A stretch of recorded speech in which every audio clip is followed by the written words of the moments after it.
dos Negócios, com Everton Andrade.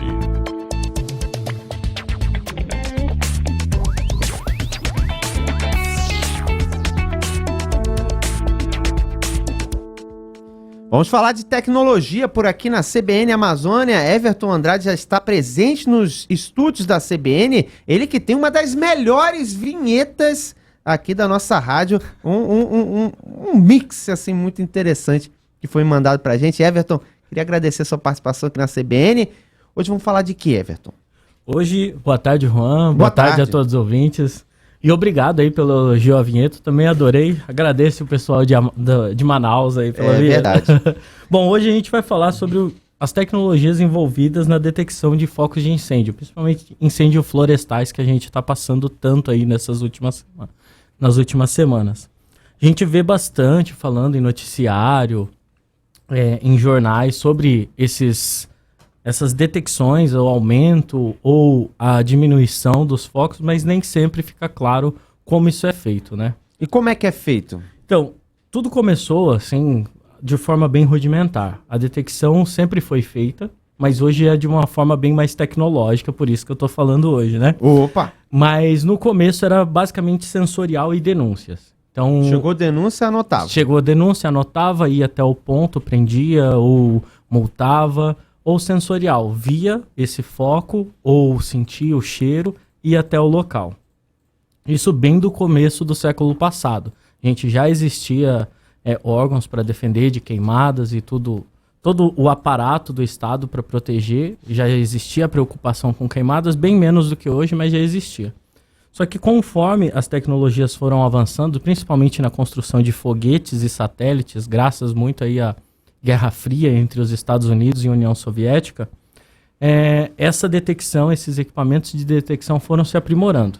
No começo, eram simplesmente satélites que tiravam fotos da Terra e essas fotos eram processadas por humanos para ver se estava tendo ou não queimada. Muito manual ainda. Muito manual. Totalmente da habilidade do humano para ver se aquela foto, aquilo ou era uma zona de floresta um pouco negra ou era uma queimada de fato. Se era fumaça ou se era nuvem. Então isso dependia da habilidade do humano. Só que nas últimas 2 décadas a gente teve aí um avanço significativo, porque mais satélites foram colocados na órbita da Terra e também a gente teve a ajuda dos softwares, dos sistemas de computação para ajudar o processamento aí dessas imagens. Então esse software, ele decodifica aquilo que de repente era o humano que pessoalmente tinha que ir lá e contar, é isso? Isso, a gente transferiu a responsabilidade ou a capacidade de analisar as imagens para um computador. Então, se para eu ter uma análise aqui de focos de incêndio em Rondônia, eu precisaria de um humano analisando aquela imagem, lá na Rússia, outro humano, em São Paulo, outro humano, a gente passou para um computador que analisa todas essas imagens de uma forma com bastante mais assertividade do que o humano. Então eu não preciso da capacitação de tanto humanos para fazer isso. E como é que esse computador consegue ter essa detecção? Não, isso aqui é fumaça, isso aqui é fogo, isso aqui é foco. Então, no começo foi por treinamento de humano. Só que hoje, como a gente tem diversos satélites, para ter uma ideia, o Brasil usa mais de 10 satélites para só detecção de focos de incêndio. Eu posso ter diferentes fotos sendo analisadas pelo computador e sendo combinadas. Então, pensa que uma festa que a gente tira uma foto. Isso é um ponto de vista. Se mais pessoas tiram a mesma foto, a gente pode juntar, combinar essas fotos e conseguir mais informações. É através de um padrão, então. De um padrão. Então, o computador é capaz de juntar todas essas fotos, a gente fala de mesclar e combinar, e daí sim tirar um conhecimento a partir dessas fotos combinadas. Agora, como é que a gente... quem é que consegue ver esses satélites para que tenha essa informação, até para que a gente possa...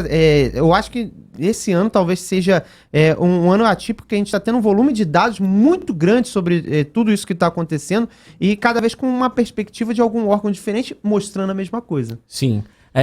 Essa é uma questão interessante. Dependendo da metodologia, a informação retirada é diferente. Então depende da metodologia, depende dos satélites que foram utilizados. Mas no Brasil, mais especificamente aqui na nossa região amazônica, a gente tem dois grandes órgãos. Um é o INPE e o outro é o CIPAM, que são dois sistemas que trabalham com metodologias diferentes, mas utilizam basicamente a mesma base de dados, extraindo informações de formas diferentes. O que é essa extração? Pensa que eu tenho aí alguns satélites tirando foto. A própria forma de tirar foto, assim como a gente tem diferentes câmeras, os satélites também têm. Então tem câmera que tira simplesmente da imagem ótica, a gente fala. Tem câmera para radiofrequência. Tem câmeras para focos de calor que são baseados na radiofrequência. Então eles combinam essas diferentes imagens do mesmo local para tirar diferentes informações. Então o INPE e o CIPAM podem utilizar metodologia diferente para ver praticamente a mesma coisa. E isso dá aqueles resultados que a gente tem acompanhado. Um pouco de diferença de um resultado para outro, de acordo com a metodologia, o cruzamento dessas imagens. Agora, uma pessoa comum, ela consegue ter acesso a esses dados, essas informações? Consegue. O próprio INPE tem uma base chamada Queimadas. Se você colocar aí no Google BD Queimadas, que é Banco de Dados Queimadas, você vai ter uma interface toda bonitinha para ver focos de queimada em tempo quase real, eles falam. Porque as imagens são atualizadas 7 vezes no dia. Como os satélites dependem de orbitar pela Terra, assim como a Lua passa algumas vezes só, na verdade uma vez num ponto na Terra, né? Isso é verdade. Demora 20, no caso é 1 hora, mas os satélites artificiais podem passar mais de uma vez no mesmo dia naquele ponto da Terra. Então, os nossos satélites cobrem 7 vezes ao dia a região amazônica. Então, a gente tem essa informação 7 vezes ao dia aí.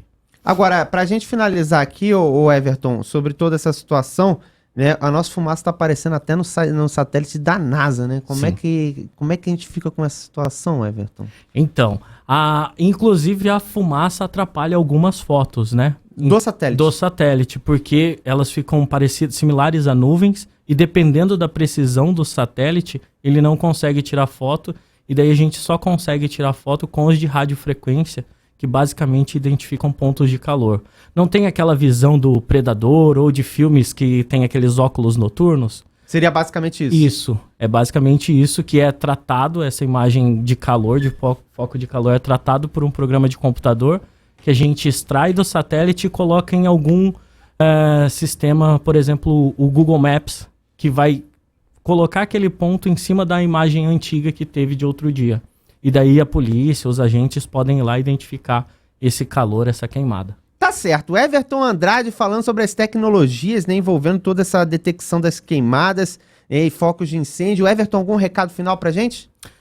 O recado final é que muita gente pensa que isso é para um mal, que essas detecções é, na verdade, para penalizar agricultores da nossa região, mas isso não é verdade. A gente tem bastante empresas hoje, no Brasil nós temos 2 empresas trabalhando com esse sistema para ajudar o agricultor, se um foco estiver chegando próximo da lavoura dele, ele consegue se antecipar. Ou também juntar provas para ele conseguir fazer uma defesa de que não foi ele que provocou aquela queimada e sim foi uma queimada espontânea. Então o agricultor que está pensando que esses sistemas são para prejudicá-los, não é verdade. Isso está muito mais para protegê-los, a proteger a lavoura dele, do que para prejudicá-los com uma multa. Tá certo, Everton, obrigado pela participação aqui na CBN Amazônia. Obrigado você, Juan, até mais. E até